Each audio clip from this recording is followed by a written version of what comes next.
인터넷 필그림교회 김홍기 목사입니다. 오늘은 8월 23일입니다. 오늘 저는 러시아, 이슬람의 이스라엘 침공과 임박한 재림의 징조, 이런 제목으로 말씀드리겠습니다. 러시아, 이슬람 동맹군의 이스라엘 침공과 임박한 재림의 징조. 우리가 지금 이 도표의 그림에 보는 것처럼 이런 전쟁에 대해서 생각하고 있습니다. 곡과 마곡의 전쟁입니다. 맨 북쪽에 러시아, 그리고 시계바늘 방향으로 돌아가죠. 오른쪽으로 마곡이 온다고 했습니다. 마곡은 어떤 지역의 이름입니다. 중앙아시아를 말합니다. 그리고 그 다음 바사, 페르시아가 또 이 싸움을 위해서 러시아와 함께 이스라엘을 침공하기 위해서 오는 그런 전쟁입니다. 그리고 또 계속 시계 바늘 방향으로 가서 맨 아래쪽에 구스가 있습니다. 성경에 구스라고 표현되어 있는데 수단입니다. 그리고 위에 붓이라고 성경에 표현했는데 그것은 리비아입니다. 이렇게 서쪽 남쪽에서 러시아와 함께 힘을 합해서 이스라엘을 공격하는 그런 전쟁입니다. 그리고 그 이스라엘 이제 중앙에 노란색 하이라이트 되어 있습니다. 그리고 그 위에 메색, 두발, 고멜, 도갈마, 이건 터키를 말하는 것입니다. 네, 이 전쟁은 이때 일어나게 되죠. 7년 대환란 딱 중간에서 조금 직전에, 중간에서 조금 직전에, 그러니까 3년 반, 7년 환란이 시작이 된 3년 반, 거기서 조금 앞에 이 전쟁이 발발한다. 그렇게 많은 예언 성경학자들이 주장을 하고 있습니다. 네, 맨 왼쪽에 예수님의 십자가, 그 다음에 이제 교회 시대, 그리고 휴거로 교회 시대가 마치고, 그 다음에 7년대 환란이 7년 동안 있게 되고, 그 다음 예수님의 재림이 있게 되고, 그 이후에 천년 왕국이 이 땅에 있고, 그 후에 최후 심판이 오게 되고, 그 다음에는 새 하늘과 새 땅, 새 예루살렘, 영원한 천국이 나오는 그런 우리 앞으로의 종말의 시간표를 여기에 보여주고 있습니다. 자, 그러면 이 전쟁의 그 침공의 목적에 대해서 말씀드리겠습니다. 오늘은 지난주일에 이어서 두 번째 말씀을 드리는 것이죠. 자, 이 곡과 마곡의 전쟁, 러시아와 이슬람의 이스라엘 침공, 목적이 무엇인가? 첫째는 더 많은 영토를 확보하려고 한다고 하는 것입니다. 에스겔 38장 8절에 여러 날 후 곧 말년에 네가 명령을 받고 그 땅 곧 오래 황폐하였던 이스라엘 산들에 이르리니 라고 말씀을 했습니다. 이스라엘 산들, 이스라엘 땅을 노리는 그런 침공입니다. 이스라엘은 교통으로 볼 때는 아주 요지의 위치에 있죠. 그래서 지정학적으로 굉장히 중요한 위치에 있습니다.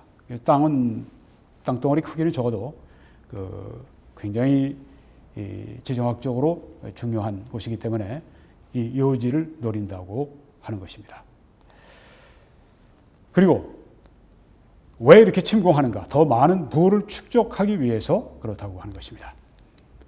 물건을 겁탈하며 노략하리라 하고 네 손을 들어서 황폐하였다가 지금 사람이 거주하는 땅과 여러 나라에서 모여서 짐승과 재물을 얻고 세상 중앙에 거주하는 백성을 치고자 할 때, 여기 물건을 겁탈하고 노략하고 짐승과 재물을 얻고, 이런 것들은 다 이 재물을 노리는 부를 취하기 위한 목적으로 이제 이 침공이 시작이 된다고 하는 것을 보여주고 있습니다. 또 침공의 세 번째 목적은 이스라엘을 멸망시키려고 하는 것입니다. 이스라엘을 멸망시키려고 하는 것은 지금도 계속이 되고 있고 이스라엘의 역사에 항상 있었던 일인데 이제 이때 그 마지막으로 이스라엘을 멸망시키는 아주 무서운 전쟁이 벌어지는 것이죠. 에스겔 38장 16절에 제가 앞으로는 이 성경 구절을 말하지 않고 그냥 읽겠습니다. 구름이 땅을 덮음같이 내 백성 이스라엘을 치러 오리라. 고가 끝날에 내가 너를 이끌어다가 내 땅을 치게 하리니. 이것은 하나님의 섭리 가운데 이루어지는 것을 볼 수가 있습니다. 이 세상의 모든 전쟁이 다 하나님의 섭리 가운데 이루어지게 됩니다. 하나님께서 그런 인간 역사의 불행한 일을, 인간 역사의 그 많은 고통이 생겨날 그런 그 전쟁이라는 끔찍한 그런 일이 벌어지게 될 때 하나님께서 수수방관하시거나 무관심하시거나 결코 그렇지 않으십니다. 인간들이 멋대로 하도록 하나님께서 그냥 가만히 놓고 보시거나 어쩔 수 없이 그냥 지켜보시거나 이런 하나님이, 성경의 하나님은 결코 그런 하나님이 아니십니다. 하나님께서는 인간의 모든 일에 함께 하시고 주관하십니다. 참새 2마리가 날아가다가 1마리가 떨어지는 것도 하나님께서 허락하지 않으시면 안 된다고 예수님이 말씀해 주셨는데, 그와 마찬가지로 참새보다 인간들이 얼마나 귀합니까? 하나님의 형상대로 창조된 존재인데요. 그리고 또 전쟁에 그 수많은 사람이 연루가 되는데 왜 하나님께서 그 비극을 그냥 방관하시겠습니까? 여기에 이 전쟁은 분명히 하나님의 목적이 있었습니다. 내가 너를, 곡은 이 침공군의 우두머리를 말합니다. 총사령관을 말합니다. 고가 끝날에 내가 너를 이끌어다 내 땅을 치게 하리니, 그렇게 말씀하셨습니다. 하나님의 섭리 가운데 이루어지고 있는 일입니다. 내 땅을 치게 하겠다. 이스라엘의 멸망을 하나님께서 허락하시는 것처럼 이렇게 여기에 말씀하시지만 사실은 그렇지 않습니다. 이들은 멸망시키려고 오지만 그렇게 안 되는 것을 우리가 보게 됩니다. 그리고 침공의 네 번째 목적은 적그리스도에 대한 도전입니다. 다니엘서 9장 27절에 보게 되면 적그리스도가, 여기 그가 적그리스도입니다. 그런 정치인입니다. 사탄의 능력을 받은 아주 특별한 카리스마가 있는 그런 뛰어난 정치인입니다. 그런데 그 배후는 사탄의 능력이 있는 것입니다. 그가 장차 많은 사람들과, 여기는 이스라엘 사람들을 말합니다. 그들과 더불어 한 일해 동안 7년 동안의 언약을 굳게 맺고, 여기 지금 7년 동안의 평화 조약을 이 적그리스도가 이스라엘과 맺는 것을 여기에 보여줍니다. 그런데 적그리스도가 이렇게 평화 조약을 맺고 이스라엘이 그래서 이제 안심하고 거짓 평화지만 속아서 그냥 평화롭게 살고 전쟁 준비를 안 하고 있는 그때, 지금 이제 대군이 그 동서남북에서 노도와 같이, 광풍과 같이 이렇게 몰려 들어오게 됩니다. 적그리스도는 어떨까요? 그는 언약을 아직 깨지는 않았습니다. 언약을 그는 지켜야 되기 때문에 그는 이 싸움에 이제 가담을 하게 됩니다. 그러니까 지금 이 적그리스도와의 싸움도 이들이 염두에 두고 러시아와 이슬람 동맹군이 여기에 지금 이스라엘을 침공하고 있는 것을 알 수가 있습니다. 이 침공의 5번째 목적은 궁극적으로는 하나님께서 영광을 받으시는 전쟁이 된다고 하는 것입니다. 에스겔 38장에 이는 내가 너로 말미암아 이방 사람의 눈 앞에서 내 거룩함을 나타내요 그들이 다 나를 알게 하려 함이라, 그렇게 말씀을 했습니다. 이 전쟁이 어떤 모습으로 전개될 것인가? 그것은 하나님께서 거룩함을 나타내시는 전쟁, 그래서 이방 사람들이, 세계 모든 사람들이 하나님의 거룩함이 나타나는 것을 보고 그들이 다 나를 알게 하려 함이라. 그들이 하나님의 역사인 것을 알고 저들이 다 그 일을 깨닫도록 하나님께서 그렇게 하시겠다. 하나님의 거룩하심을 나타내 보이시겠다. 여기 성경에 보게 되면 아브라함에게 내가 너를 축복하는 자에게는 축복하고 내가 너를 저주하는 자에게는 내가 저주하겠다고 이렇게 약속하지 않으셨습니까? 아브라함이 이제 결국은 이스라엘의 조상이 되는데요. 이스라엘을 하나님께서 축복하실 때 그 사람을 축복해 주시고 이스라엘을 저주하는 그 사람을 하나님이 저주하시겠다고 약속을 했거든요. 여기 지금 하나님의 백성 이스라엘을 지금 치러 옵니다.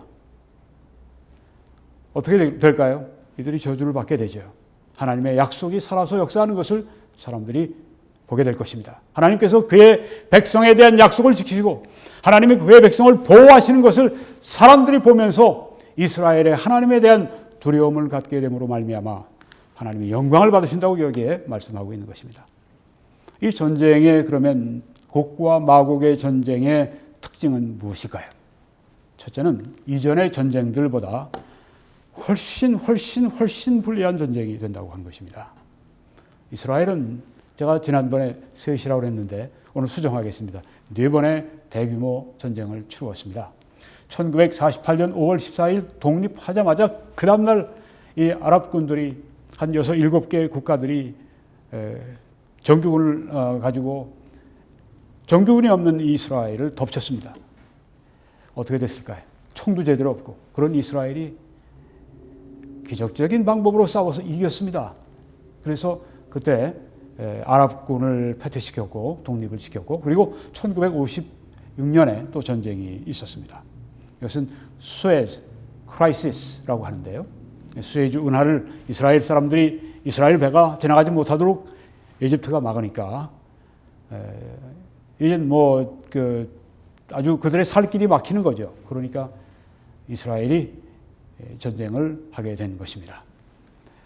이때도 이겼습니다. 아주 크게 승리를 했습니다. 1967년에 땅을 시나이 반도를 뺏긴 이집트가 이제 침공을 합니다. 그때 또 다른 아랍 제국들이 함께 또 그렇게 도와서 이 전쟁이 벌어지지만 6일 만에 전쟁이 이스라엘의 일방적인 승리로 끝나게 됩니다. 그런데 그로부터 6년 후에 1973년에 욤 키푸르 전쟁이 일어납니다. 이건 이스라엘이 안식일을 지키는 때인데요. 그러니까 이스라엘이 제일 아주 풀어졌을 때죠. 그때 기습을 합니다.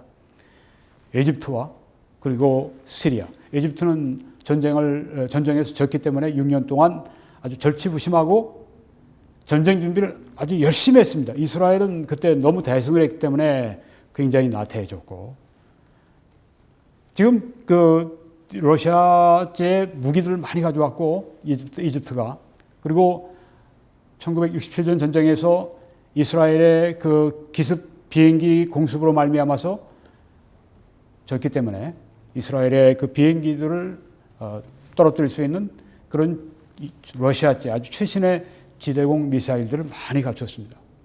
아주 세계 최강의 그런 그 지대공 미사일 부대가 이집트에 생겨난 것입니다. 1973년에 욤 키푸르 전쟁에서는 이스라엘이 비행기를 제대로 띄울 수가 없었어요. 왜냐하면 이 러시아제 이 지대공 미사일들이 계속 날아와서 맞춰 떨어뜨렸기 때문에 그렇습니다. 아주 굉장히 많은 피해를 보고 그런 말미암아서 굉장히 피해도 많이 보고 탱크도 500대인가 부서지고 비행기도 150대인가 파괴가 되고 또 많은 사람들이 다치고 죽고. 네. 전에는 일방적으로 3번의 전쟁을 치렀을 때는 일방적으로 이겼는데 이제는 그렇지 않다고 하는 것을 이스라엘이 깨닫게 됐습니다. 많은 반성이 있었고 또 1978년에 그래서 이 평화조약을 이집트와 맺는 그 결정적인 계기가 이 욤 키푸르 전쟁이 되는 것입니다. 자, 그런데 이 곡과 마곡의 전쟁은 이거보다 훨씬 다른 전쟁입니다. 러시아가 세계 제2의 그런 그 군사 대국이 아닙니까? 홀로 오는 것도 아니고 전에 이 이스라엘의 전쟁에 참여하지 않았던 이란이 옵니다. 그리고 또 터키가 또 옵니다. 이란은 인구가 8,300만이 넘습니다. 러시아는 인구가 1억 5천만 가량이 됩니다. 그리고 이 터키는 인구가 8,300만인데 이란보다 불과 5만만 적어요. 8,300만. 이런 거대한 나라들이. 그리고 중앙아시아, 그리고 수단, 그리고 리비아, 동서남북의 광풍처럼 이렇게 들이닥치는데 이스라엘은 정말 이제는 태풍 앞에 촛불과 같은 그런 신세가 지금 되어 있는 것입니다. 완전히 불리한 전쟁이었습니다. 정말 멸망할 수밖에 없는 그런 전쟁이었습니다. 이 전쟁은 또한 매우 참혹했습니다. 짐승들을 위한 큰 잔치를 벌였으니까 그렇게 성경에 말씀을 했는데 얼마나 많은 사람들이 죽어서 그들 시체를 거두지 못했는지 날짐승, 들짐승들이 와서 그 시체들을 파먹습니다. 짐승들을 위한 거대한 잔치가 됐다. 그리고 죽은 자들이 얼마나 많았던지 7개월 동안이나 매작을 해야 되는 전쟁입니다. 그리고 그때 사용한 무기들을, 버려진 무기들을 태우는 것만 7년을 소요한 그런 전쟁이었습니다. 자, 이게 7년 대환란 기간에 거의 절반, 3년 반쯤부터 시작된 전쟁이니까 이제 나머지 3년 반이 남았죠. 그리고 천년왕국이 시작이 됐는데 천년왕국 3년 반까지 이 무기를 태운다고 하는 것입니다. 이 무기를 태우는 건 또 땅을 정결하게 한다. 그런 의미도, 영적인 의미도 있습니다. 아주 참혹한 전쟁. 이스라엘이 정말 도관에 든 쥐가 된 신세, 그런 전쟁이었었습니다. 입니다. 네, 앞으로 미래니까요. 그런데 이 전쟁은 특별한 것이 이전에 이스라엘의 그 4차의 대규모 전쟁과 달리 하나님께서 직접적으로 개입하십니다. 그리고 하나님께서 무섭게 심판을 하십니다. 지금 여러분 이 사진은 모세가 뒤에서 맨 추격하고 있는 이 바로의 군대. 앞에는 드넓은 홍해가 놓여 있고 그가 그때 하나님 말씀대로 지팡이를 홍해로 내밀었을 때 믿음의 팔을 내밀었을 때 하나님의 팔이 역사하면서 홍해가 갈라지는, 그래서 구원의 길이 열리는, 그것을 여기 이렇게 그림으로 표현한 것입니다. 그때도 하나님의 직접적인 개입이 있었죠. 뒤에서 쫓아오는 바로의 군대, 그 앞에는 불기둥을 하나님께서 활활 타오르게 하심으로 저들이 계속 올 수가 없었고, 홍해를 하나님께서 그 크신 편팔로 확 걷어가 버리시고 살 길을, 구원의 길을 열어주시고, 하나님께서 이처럼 우리가 전투할 때, 우리가 전쟁할 때, 우리가 정말 이제는 도관에 든 쥐 같은 그런 신세가 됐을 때 살 길을 확 하나님께서 열어주신다고 하는 것입니다.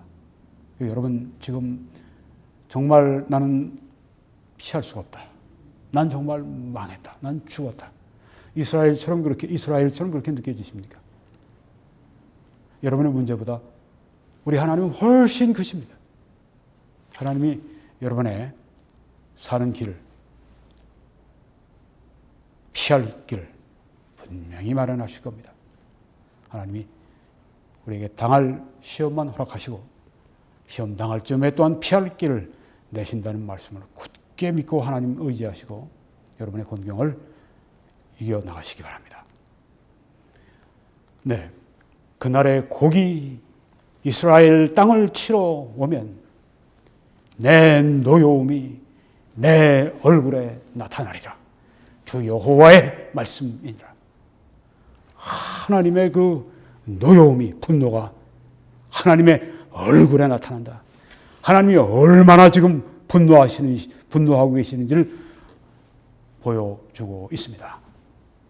그 러시아, 그리고 중앙아시아, 그리고 여기 지금 이란, 터키, 그리고 남쪽 서쪽에서 오는 이 리비아와 수단의 이 광풍 같은 이스라엘을 완전히 멸망시키려고 하는 이들의 그 분노의 광풍이 불 때 하나님께서 그들을 향해서 무서운 진노를 발하시는 것을 여기에 보여주고 있습니다. 이 하나님은 네 가지로 개입하시고 심판하십니다. 엄청난 지진을 보내셨고 그 땅이 흔들렸으니 뭐. 네. 그리고 자중질환이 일어나게 하셨습니다. 자기 편끼리 칼을 들어 싸워서 죽이는 그런 일이 일어나게 하셨습니다. 그리고 질병이 돌게 하셨습니다. 뭐 코로나 바이러스 같은 그런 질병일지 모르겠습니다만은, 네, 무슨 질병이 돌게 하시고 이것만 해도 완전히 끝나는 거죠. 근데 거기다가 비에다가 우박에다가 불에다가 유황에다가 이런 아주 격변적인 아주 결합체를 이렇게 보내심으로 이 전쟁을 이스라엘의 승리로 이끌어 주십니다. 내가 질투와 맹렬한 노여움으로 말하였거니와 그날의 큰 지진이 이스라엘 땅에 일어나서 주 여호와의 말씀이니라. 내가 내 모든 산 중에서 그를 칠 칼을 부르리니 각 사람이 칼로 그 형제를 칠 것이며, 서로 뭐 이슬람 또 러시아 동맹군들이 서로 막 쳐서 죽이는 것입니다. 아군끼리 막 그냥 미사일을 쏘고 그냥 대포를 쏘고 그냥 총을 쏘고 서로 다 죽이는 거예요. 내가 또 전염병과 피로 그를 심판하며 쏟아지는 폭우와 큰 우박덩이와 불과 유황으로 그와 그 모든 무리와 그와 함께 있는 많은 백성에게 비를 내리듯 하리라. 소돔과 고모라의 불과 유황의 심판을 하시듯이 거기에다 폭우와 큰 우박덩어리까지, 이걸 어떻게 감당을 하겠습니까? 이 무서운 자연적인 재앙을 어떻게 감당을 하겠습니까? 그렇게 해서 하나님께서 기적적으로 이스라엘을 구원해내십니다. 1967년 전쟁에서는 6일 만에 이스라엘이 전쟁을 승리로 이끌었습니다. 6일 전쟁이라고 그렇게 말을 합니다. 근데 이때는 6일이 아니라 6시간도 안 걸릴 것 같아요. 네. 한 6분이면 될 것 같습니다. 네. 이런 것들이 갑자기 모든 게 일어날 때, 그래서 이 침공군들이 괴멸을 하는 것을 성경이 보여주고 있습니다. 그리고 하나님의 구원의 은혜가 임합니다. 그날 이후에 이스라엘 족속은 내가 여호와 자기들의 하나님인 줄을 알겠고, 이젠 정말 꼼짝없이 우리 이스라엘이 죽었구나. 저 러시아, 세계 두 번째 군사강국, 그리고 저 이란, 그리고 저 터키, 그리고 다른 동맹군들, 이젠 정말 죽었구나. 아마 저들이 손을 모으고 하나님 앞에, 하나님 이제 우리가 죽습니다. 우리 영혼을 받아주십시오. 아마 그렇게 기도했을지 모르겠습니다. 그런데 이런 천재지변이 일어나고 질병이 돌고 서로 자기네들끼리 막 싸워 죽이고 이러면서 그냥 완전히 적진이 아수라장이 되고 적진이 무너지고 붕괴하고 괴멸하고 스스로가 그냥, 이쪽에서는 싸움도 안 하는데 저쪽에서 그냥 그렇게 다 무너지는 것을 보면서, 이야, 이거 하나님이 우리를 위해서 하신 일이야. 그 이스라엘 사람들이 뒤에는 바로가 큰 노도와 같이 그 정규군 최고의 군대를 몰아가지고 죽이려고 막 다가올 때 하나님께서 그 불기둥으로 그들을 막으시고, 그리고 앞에 있는 홍해를 확 열어주시고 이스라엘로 하여금 그리로 가라고 말씀하셨을 때 그 이스라엘이 그 얼마나 기가 막혔겠습니까?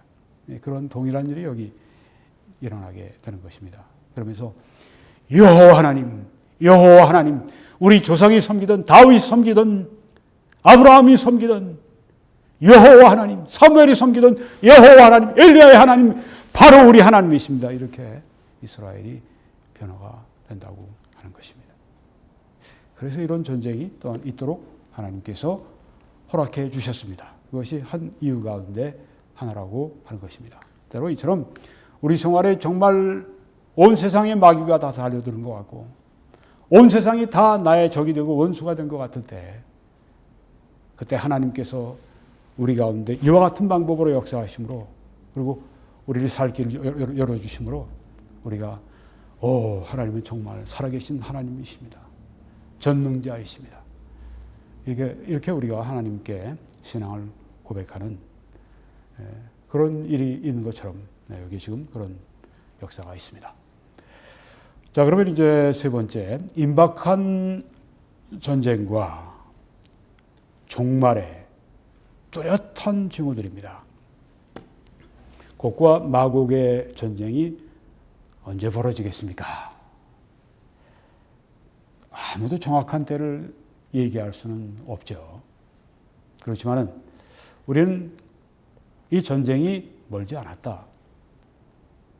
아니, 이 전쟁이 임박했다. 이렇게 볼 수 있는 뚜렷한 징후들을 우리가 보는 것입니다. 오늘 저는 참 이 내용의 상당 분량이 달라스 침례 신학대학원, 미국의 최고의 신학대학원인데요. 보수주의 최고의 신학대학원인데 거기에서 40년 동안 조직 신학을 가르치시면서 예언을 집중적으로 강의하셨던 세계 최고의 예언에 대한 성경 예언에 대한 권위자인 존 월버드 박사님, 그분의 그 자료를 제가 오늘 많이 인용을 하는 것입니다. 그분은 거기서 그 얘기를 합니다. 전쟁이 매우 임박했고, 여러분 전쟁이 임박했으면 물론 그때는 교회는 없습니다. 교회는 휴거와 더불어서 올라갑니다. 하나님께서 낚아채서 올라가십니다. 아주 성경에 보면 twinkling of an eye 그렇게 영어로 표현했는데 눈 깜짝할 사이에 그때 살아있는 사람들은 그냥 공중으로 들려 올리게 되고 죽어서 이제는 그 땅에 묻힌 그 사람들은 갑자기 부활의 몸을 얻게 되고 또 천국에 있는 그 몸의 주인 영혼과 이제 만나겠죠. 그래서 이제 그 하늘로 살아있는 성도들과 함께 먼저 죽은 성도들이 먼저 일어난다고 그랬습니다. 함께 그냥 올라가는 것입니다. 괜찮습니까? 네. 그 이후의 일입니다. 그 이후에 일어날 일이고 그 다음에 한 3년 반쯤 지나고 나면 예수님의 재림이 있습니다. 그러니까 이 전쟁의 임박함은 곧 종말 그리고 인류의 종말의 임박함이고 현재 우리가 아는 인류의 종말을 의미하는 것이고 그것은 예수 그리스도의 재림을 또한 의미하는 것입니다. 자, 정말 그러면 뚜렷한 징후들이 있을까요? 아까 월버드 박사님은 전쟁이 매우 임박했다고 볼 수 있는 뚜렷한 징조들이 있다. 그걸 확고하게 믿었습니다. 40년 이상을 예언을 하나님 말씀을 기도하면서 연구하고 가르치셨는데요. 첫째는 어떤 징후가 그런가? 이게 제일 중요한 징후입니다. 이스라엘이 재집교를 한 것입니다.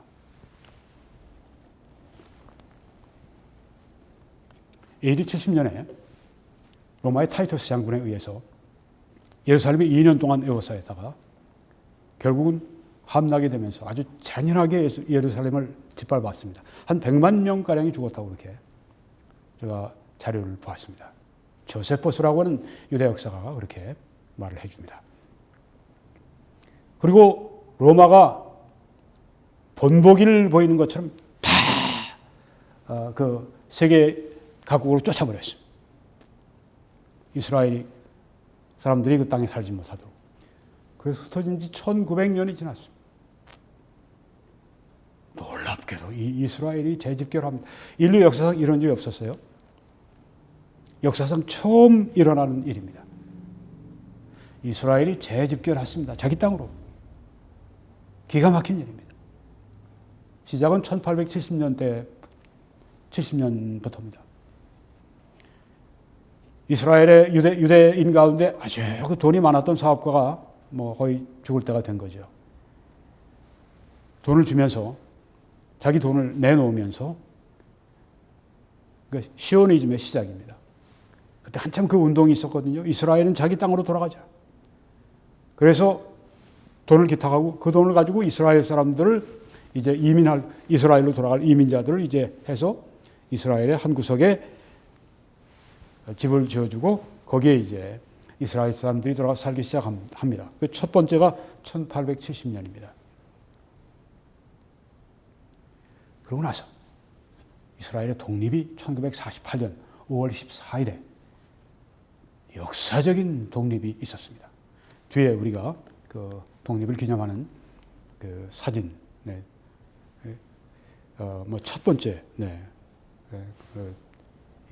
역사적인 사진을 우리가 보고 있습니다. 그리고 현재는 2020년 기준으로 해서 인구가 924만 924만 1,000 아니죠. 네, 그렇습니다. 924만 1,669명 혹은 160명 둘 중에 하나입니다. 네. 거의 1,000만이 지금 육박해 가고 있습니다. 이스라엘 사람들 세계 전체의 40%가 지금 이스라엘에 와서 살고 있다고 하는 것이고 계속 또 많이 사람들이 오고 있습니다. 이건 이제 앞으로 점점 더 많아질 겁니다. 그리고 7년대 환란 시기엔 더 많은 이스라엘이 살게 될 것이고 천년 왕국이 된 다음에 더 많은 이스라엘이 또 살게 될 것입니다. 이 재집결한 이스라엘은 처음에는 불신앙 가운데 그 땅으로 돌아옵니다. 성경에 보게 되면요. 그런데 이 곡과 마곡의 전쟁을 경험하면서 많은 이스라엘 사람들이 여호와 하나님은 살아계신 하나님이야 하면서 하나님께로 돌아오는 신앙 부흥의 역사가 일어나게 됩니다. 우리가 지금 에스겔 38, 39장에 있는 전쟁을 말씀하고 있는 것인데 그 전장 37장에 보게 되면 거기 마른 뼈 골짜기가 나옵니다. 비유로 하나님께서 우리에게 말씀하십니다. 골짜기에 마른 뼈들이 아주 마른 뼈들이 많은 거예요. 그러니까 아주 오래된 뼈입니다. 그런데 하나님께서 이 뼈들이 이제 그 에스겔을 통해서 대언하게 하시니까 뼈들이 막 움직여서 삐걱삐걱하면서 이제 사람의 형체를 갖추고 거기에 힘줄이 그리고 거기에 이 살이 그리고 거기에 거죽이 되면서 군대가 일어납니다. 육신적으로 살아나는 거예요. 여기 지금 재결집하는 집결하는 이스라엘을 여기 지금 보여주고 있습니다. 자기 땅으로 돌아와서 하는. 그 다음에 생기를 불어넣었습니다. 하나님께서. 그래서 그들이 큰 군대를 이루게 됐습니다. 생기를 불어넣는다. 이것은 저들이 영적으로 생명을 받는다고 하는 그런 뜻이죠. 곡과 마곡의 전쟁 후에 신앙을 가지는 그리고 앞으로 천년 왕국에서 신앙을 가지는 그런 것을 여기에 보여주고 있습니다. 에스겔 37장 10절에는 내 백성들아 내가 너희 무덤을 열고 너희로 거기에서 나오게 하고 이스라엘 땅으로 들어가게 하리라. 2600년 전 BC 그러니까 지금으로부터 2600년 전입니다. BC 한 600년 전이니까 지금으로부터 한 2600년 전에 하나님께서 에스겔을 통해서 하신 말씀입니다. 내가 너희 무덤을 열고 너희로 거기서 나오게 하고 이스라엘 땅으로 들어가게 하리라.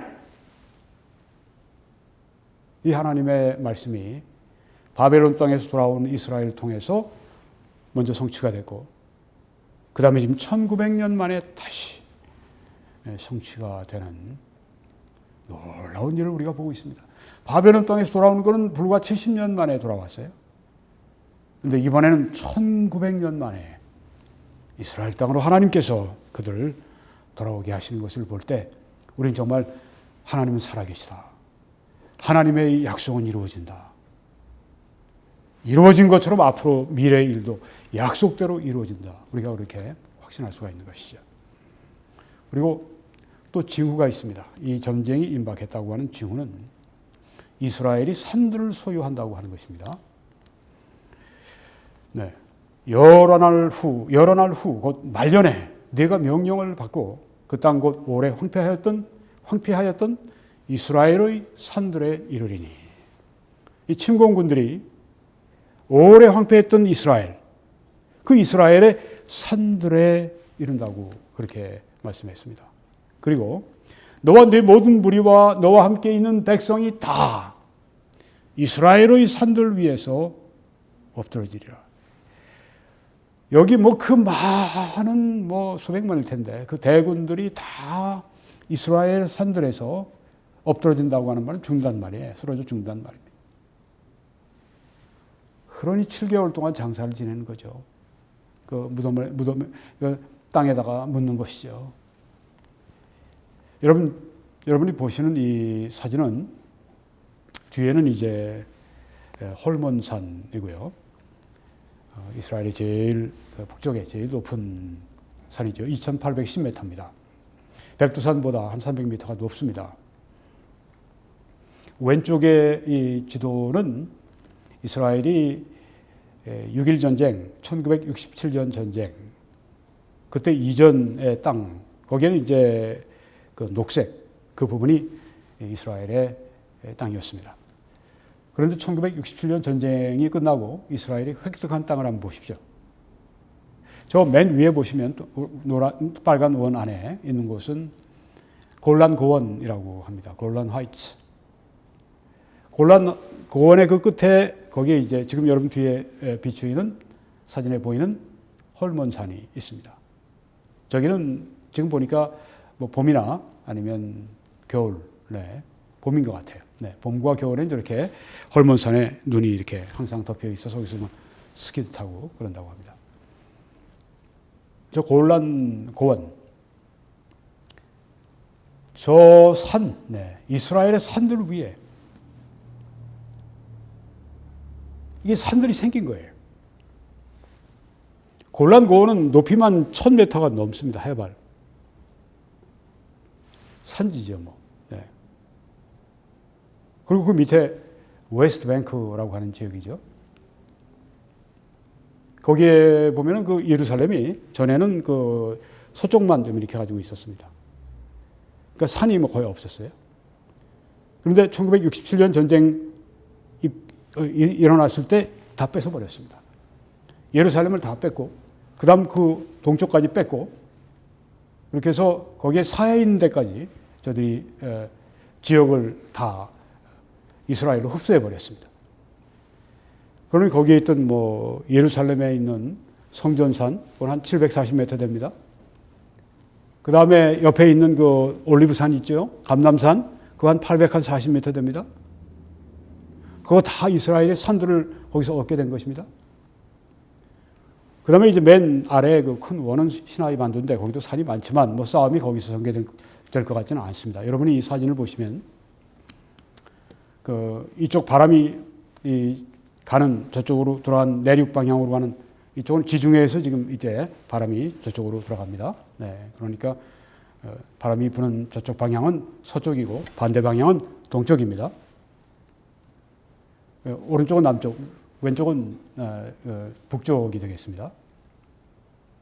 자, 여기 맨 아래쪽에서 지중해 이쪽에서 맨 오른쪽 이 가쪽에 이렇게 보게 되면 여기에 지금 갈멜산이 있죠? 갈멜산. 엘리야 선지자가 이 바알 선지자들과 싸웠더니 갈멜산. 그 다음에 여기 길보아산. 사울이 여기서 패배하고 자살하고 아들들과 함께 죽었던 이 길보아산. 이게 한 800m, 한 500m 정도씩밖에 안 됩니다.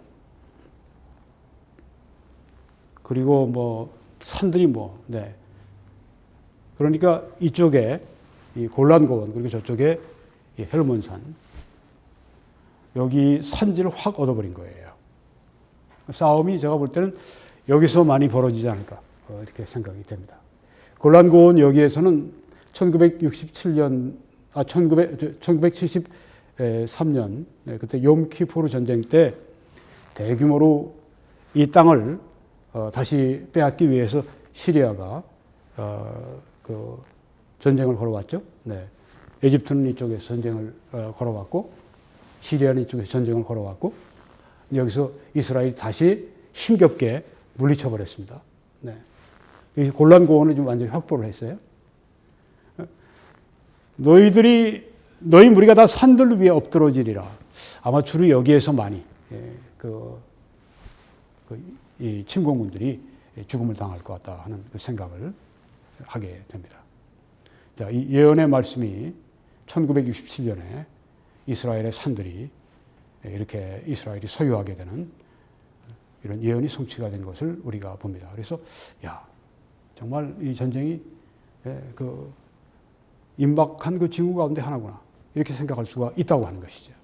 셋째는 이스라엘이 평안해야 됩니다. 이 전쟁이 일어날 때는 이스라엘이 평안한 때입니다. 이스라엘이 계속 전쟁을 하지만 또 이스라엘이 그 못지않게 평화를 위해서 많이 이스라엘뿐 아니라 온 세계가 다 그렇게 노력을 합니다. 왜? 이스라엘이 불안하고 그렇게 되면은 전쟁이 있고 하게 되면은 중동에 특별히 이 석유가 많이 묻혀 있는 땅인데 그것으로 말미암아서 석유 파동이 또 일어나고 세계 경제에 큰 악영향이 미치고 그렇게 되기를 원치 않기 때문에 이제 이런 평화 조약을 전 세계적으로 그저 하여튼 이스라엘 평화 가운데 있도록 하려고 매우 노력을 하죠. 아랍과 평화롭게 지내게 하려고. 여기 아주 힘겹게 오슬로 협정 1차는 1993년에 사인했고 2차는 1995년에 사인했습니다. 지금 1차 협정에 그 빌 클린턴 대통령이 주재를 했는데 워싱턴 DC에서 이제 사인을 했습니다. 1995년은 그 이집트에 사인을 했고 제가 지난번에 여기 그 이스라엘 당시 수상 이름을 제가 기억을 못했는데 이착 라빈 수상입니다. 오른쪽에 피에로 의장은 야셀 아라파트고요. 그런데 이 오슬로 협정으로 말미암아서 여기 라빈 수상이 암살을 당합니다. 그 극우 민족주의 이스라엘 청년에 의해서 죽습니다. 이 평화협정을 맺고 피로 그 대가를 지불을 한 것입니다. 그 청년은 지금 종신형 선고를 받고 아직도 지금 감옥에 있습니다. 50세로 지금 감옥에 있습니다. 여러분 다니엘 9장 27절에 보게 되면 그가 장차 적그리스도가 장차 많은 사람들 이스라엘과 더불어 한 일해 동안의 언약을 굳게 맺고 7년의 언약을 굳게 맺는다. 여기 일해는 7년입니다. 이렇게 언약을 굳게 평화조약을 맺었는데 이런 전쟁이 벌어지는 거예요. 그래서 여러 날 후에 곧 말년에 네가 명령을 받고 그 땅 곧 오래 황폐하였던 이스라엘 산에 이르리니 침공군이 올 때 그 땅 백성은 이스라엘 사람들은 칼을 벗어나서 여러 나라에서 모여 들어오며 계속 그때부터 모여 들어오는 겁니다. 1870년 때부터 계속 지금 그러니까 150년 된 거예요. 계속 그래도 더 모여듭니다. 이방에서 나와 다 평안히 거주하는 중이라. 조금 전에 저 그리스도와 이스라엘 7년 평화조약을 맺었기 때문에 이 거짓 평화지만 그거 잘못 속아서 믿고 지금 아주 평안히 거주하는 가운데 있는 것입니다.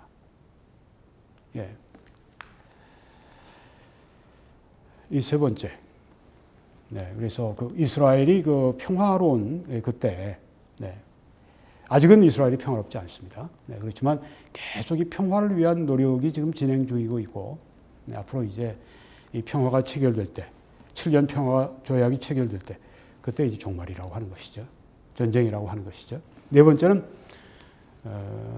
이스라엘에 대한 증오심의 증가입니다. 왜 전쟁이 임박해 있는가? 이스라엘에 대한 증오심의 증가.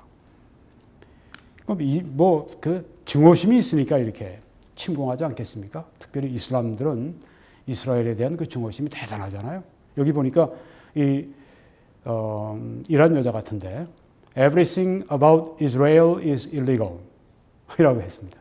이스라엘에 관한 모든 것은 불법적이다. 예. 그 땅을 불법 점거하고 있다고 하는 그런 얘기예요. 네. 이스라엘을 조금도 인정하지 않습니다. 자, 이스라엘에 대한 이런 혐오, 엔티세미티즘은 반유대주의는 세계적인 현상이고 역사적인 현상이고 1900년 동안 받았던 그런 소름이지만 최근에 이란에서 이슬람 테러 국가가 시작이 되면서 이것이 아주 본격적으로 더 불이 붙었습니다. 1979년 이란에 혁명이 일어났습니다. 왕을 쫓아내고 그리고 여기에 지금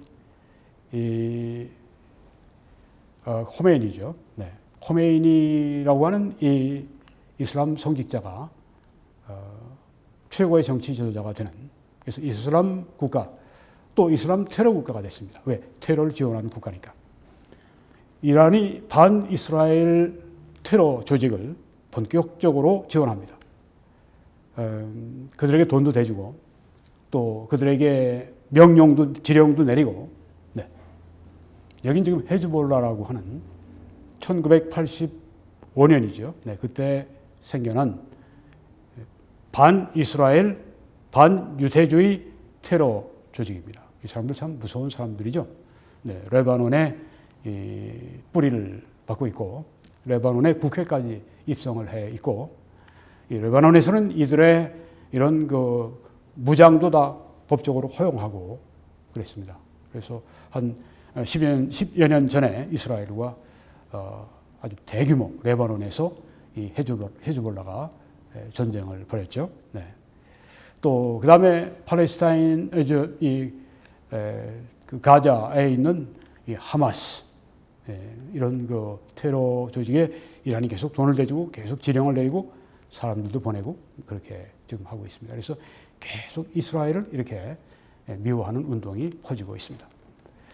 또 이란의 반유대주의 세력의 중심 역할. 네. 여러분 여기에 이렇게 보시게 되면 이란이 여기에 곡과 마곡의 전쟁에 한 참여자인 것을 볼 수가 있습니다. 이란은 서방 그리고 이스라엘의 주적 1호입니다. 미국이나 유럽이 가장 큰 적으로 여기는 게 바로 이란입니다. 그리고 이스라엘은 물론 이란이 주적 1호입니다. 이란이 테러 조직을 지원하고 있고 그래서 이제 이란이 핵 개발을 하게 되면 이들 테러 조직들에게 핵이 넘어가게 되면 그때 진짜 세계적으로 이건 정말 걷잡을 수 없는 그런 이 테러 그리고 공포의 시대가 시작이 되겠죠. 그래서 핵 개발 중단 압력을 넣고 있습니다. 그리고 이 뒤에서 기술을 이전해 주려고 하는 이 북한도 미국이 지금 철저하게 가로막고 있는 이유가 그렇습니다. 북한이 핵을 포기하지 않으면 북한이 죽든지, 네. 이 김정은 정권이 죽든지, 네. 아주 그런 어떤 그 심각한 일이 발생할 수밖에 없습니다. 이란은 또 세계 4위의 원유 매장량을 가지고 있습니다. 전 세계의 10%의 원유 매장량을 가지고 있습니다. 그래서 지난 2005년에 그 석유값이 여름에 막 튀어올랐는데 그때 아주 정말 충격적이었었죠. 네. 그때 이란의 그런 이 상황이 불투명했기 때문에 그런 원인도 그 가운데 있었습니다. 네. 그래서 언제든지 이렇게 석유를 무기화할 수 있는 그래서 참 위험한 그런 이란입니다. 이란은 세계 최악의 반유대주의 소개업자다. 그 엔티세미티즘 트래피커 그렇게 미국의 국제종교자유위원회에서 4개월 전에 그렇게 발표를 했습니다. 이 사람은 마무드 아마디네자드라고 하는 이름을 가진 6대 이란 대통령입니다. 이 사람이 그 수비대 공화국 수비대 총사령관을 지낸 사람인데 대통령이 돼서 아주 모진 말을 했습니다. 이스라엘은 지도에서 사라져야 한다. 네, 이스라엘을 모두 지중해에 빠뜨려 죽이겠다. 유대인 대학살은 없었다. 네, 완전히 그 나치들처럼 얘기를 하는 것이죠. 네, 나치와 같이 그렇게 하죠. 이스라엘이 증오하는 증오의 불길이 활활 타오르는 저기 여자가 또 Israel murders children.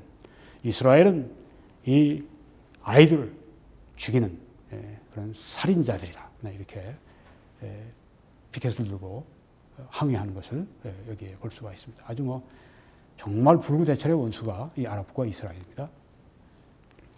여섯 번째는 터키와 이슬람과 러시아와의 제휴입니다. 터키가 이 이슬람 쪽에 터키의 대부분의 사람들이 이슬람 종교를 믿고 있습니다. 뭐 정치적으로는 자유민주주의를 지금 하고 있다고 그러지만 뭐 제대로 못하죠. 네. 근데 이슬람과 이렇게 제휴를 맺고 러시아와 제휴를 맺게 되는 것입니다. 여러분 여기에 보시게 되면 이제 메섹 두발 고멜 도갈마 이 터키에서 군대가 함께 러시아와 연합해서 이스라엘을 침공하게 되는데요. 여기 지금 이 터키가 이스라엘을 공격할 때 그 이스라엘 터키가 서방과 가까우면 그 공격을 안 하겠죠. 이때는 러시아나 아랍과 가까웠기 때문에 이렇게 했을 것입니다. 여러분 터키는 사실 그 유럽에 이렇게 많이 이 눈을 돌리고 있습니다. 그 EU 유럽 연합에 진입을 시도했었죠. 2005년부터 계속 지금 시도하고 있는데 현재까지 정지 상태에 있습니다. 아마 결과는 이제 받지 않겠다 이렇게 결론이 날 겁니다. 유럽 국가들이 터키의 인권 탄압, 또 법치주의가 결여됐다 이렇게 말을 하면서 계속 문제를 삼고 있고요. 네. 터키는 언제나 기다릴 수는 없고요. 또 근데 실제로는 이슬람 국가이기 때문에 유럽이 받아들일 수가 없는 것입니다. 결국은 터키가 자기 국가의 안전을 위해서 이렇게 EU에서 버림을 받으면 이쪽 이슬람 국가 쪽으로 갈 수밖에 없는 거죠. 지금 에르도안 정부가 이슬람 국가 쪽으로 지금 가려고 하고 있습니다. 지금 뭐 미국에서 뭐 수입한 그 비행기 그거와 자기 또 뭐 소련 러시아나 이런 데 수입한 비행기를 가지고 격추시키는 그런 훈련을 한다고 하는 그런 진짜 충격적인 그런 소식도 우리가 듣습니다. 네, 그리고 사우디아라비아와 서방과의 제휴 이것 또한 이 전쟁이 임박한 증거로 볼 수가 있다고 하는 것입니다. 에스겔 38장 13절에 스바와 드단과 다시스의 상인과 이 스바와 드단은 이 사우디아라비아의 북쪽에 있는 그런 그 지역으로 우리가 이해를 하고 있습니다. 사우디아라비아입니다. 상인과 그 부자들이 뭐 사우디아라비아 얼마나 부자입니까? 여러분이 지금 보시는 것처럼 이게 수도의 사우디아라비아 수도 리야드의 모습입니다. 1인당 GNP죠? 네. 5만 6천 불인가 5만 8천 불 하니까 얼마나 소득 수준이 높은지를 알 수가 있죠. 네. 그러니까 이들이 부자들입니다. 이들이 상인이고 부자들이고 내게 이르기를 이 침공군들에게 말하기를 네가 탈취하러 왔느냐? 네가 네 무리를 모아 노력하고자 하느냐? 은과 금을 빼앗으며 짐승과 재물을 빼앗으며 물건을 크게 약탈하여 가고자 하느냐 하리라.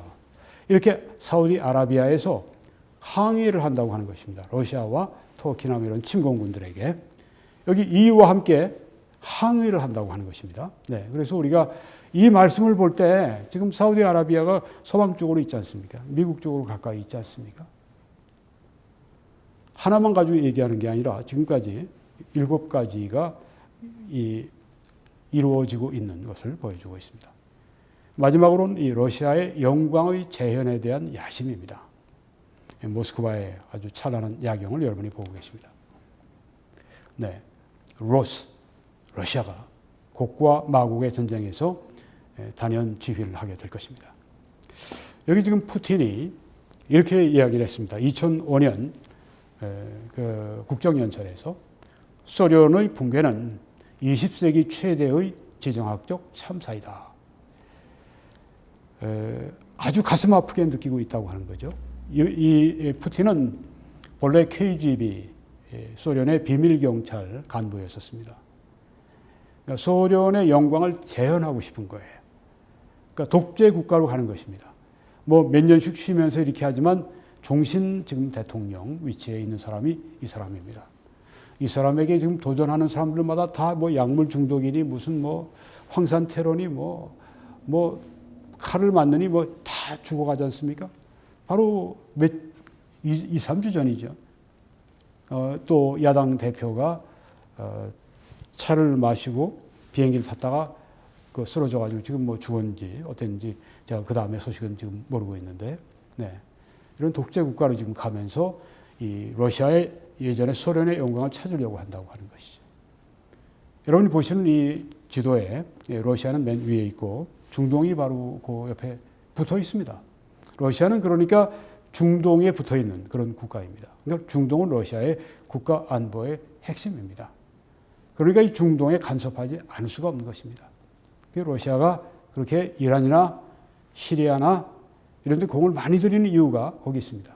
그러니까 그들에게, 이란에게도 많이 무기를 팔고, 첨단 무기들을 팔고, 또 시리아도 그렇게 하고, 그렇게 있죠. 네.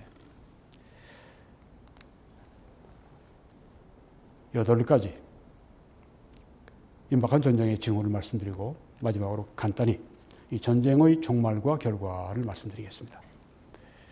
전쟁이 일어나면 미국은 중립을 지킬 것입니다. 이 싸움에 뛰어들지 않습니다. 그리고 이스라엘과 평화조약을 맺은 이 적그리스도가 지배하는 이 이유는 이제 이 침공군에 대해서 공격을 시작을 할 것입니다. 왜? 이스라엘과 평화조약을 맺었으니까. 지켜줘야 하니까 그렇게 된다고 하는 것이죠. 그렇지만은 적그리스도에 의해서 뭐 싸움이 끝나는 게 아니라 아까 말씀드린 것처럼 하나님의 직접적인 개입과 심판에 의해서 이 전쟁이 끝이 납니다. 엄청난 지진, 자기 편끼리 싸우게 하고 질병이 돌고 비우박 불유황의 격변적인 결합이 이루어져서 이때 이스라엘이 이 전쟁에서 대승을 하게 됩니다. 그리고 침공군들은 완전히 괴멸돼서 그 다음에 어떻게 되겠습니까? 미국은 중립으로 돌아서 있고, 그리고 이 적그리스도에게 도전했던 이 침공군은 뭐 진짜 완전히 괴멸되어 버렸고, 이 기회는 적그리스도가 이제 이유를 장악한 것, 거기를 발판으로 해서 이제는 이 전쟁 때문에 세계적인 패권의 디딤돌을 삼게 된다고 하는 것이죠. 그리고 적그리스도가 이 세계적인 이 적그리스도의 제국을 건설하고 그 다음에 무서운 세계적인 재앙이 쏟아지게 됩니다. 나머지 7년 대화란의 3년 반에 그 무서운 재앙들이, 심판이 그때 집중적으로 쏟아지게 된다고 하는 것입니다. 네. 지난번과 이번 이 곡과 마곡의 전쟁 1, 2편으로 여러분들에게 말씀을 드렸습니다. 1편을 아직 안 보신 분들은 보시기를 바랍니다. 여러분 기도해 주시고 또 전파해 주시고 헌금으로 함께 하셔서 이 사역을 함께 이루어 주시기를 부탁을 드립니다. 한국에서는 이 정보를 이용해서 저희들 후원하시면서 함께 이 일을 하실 수가 있습니다. 미국에는 이 정보를 이용해서 함께 이 사역을 이루어 주실 수 있습니다. 신실하게 함께 해주시는 분들에게 이 약속으로 마치겠습니다. 하나님이 능히 모든 은혜를 너희에게 넘치게 하시나니 이는 너희로 모든 일에 항상 모든 것이 넉넉하여 모든 착한 일 넘치게 하게 하려 하심이라. 우리가 선한 일에 열심 내고 아주 이렇게 정말 넘치게 할 수 있는 사람들이 되도록 하나님 우리 가운데 큰 복을 허락해 주십시오. 하나님의 축복이 여러분들과 함께 하시기를 간절히 축원합니다.